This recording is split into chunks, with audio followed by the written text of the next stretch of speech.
years ago, I had a problem with my spiritual dad, Archbishop Benson Idahosa. He had come to Ghana with Oral Roberts, and we filled the stadium in those days. Great service, great meeting. And after that, when Oral Roberts went back to Tulsa in America, he put it in his newsletter that Action was for Idahosa. It was one of Idahosa's churches, because Idahosa had told him that I was his son and my church was one of his churches.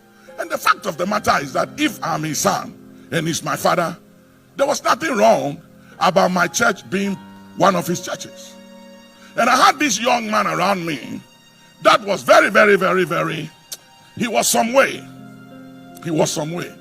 He had a very wrong spirit. And he was the one who saw the article and called my attention to it.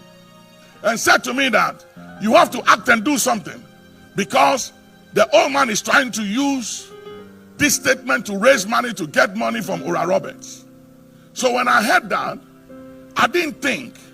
That's why we have to pray for leaders, because he was very close to me. And I just acted. So I wrote a letter to Oral Roberts.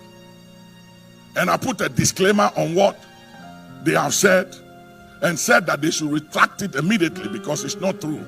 Idahosa is my father, but my church is not part of his churches.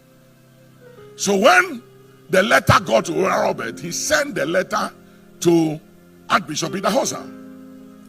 And when Idahosa read the letter, he sent 3 bishops to come to me in Ghana here, and to come with them to Benin City to meet him over the matter.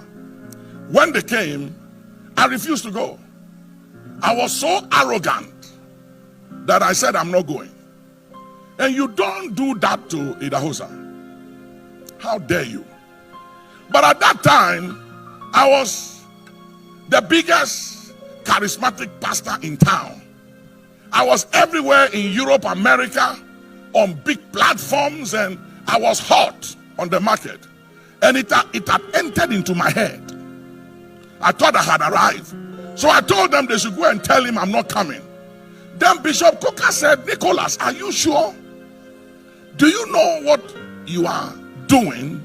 You know who you are talking about? I said, I know, I'm not coming. Tell him I'm not coming. Hey, pride is somewhere. I had arrived. I thought that I was the biggest and the hottest thing in town.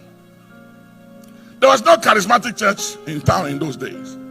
And the only person around me who could talk to me to listen was in Bible school.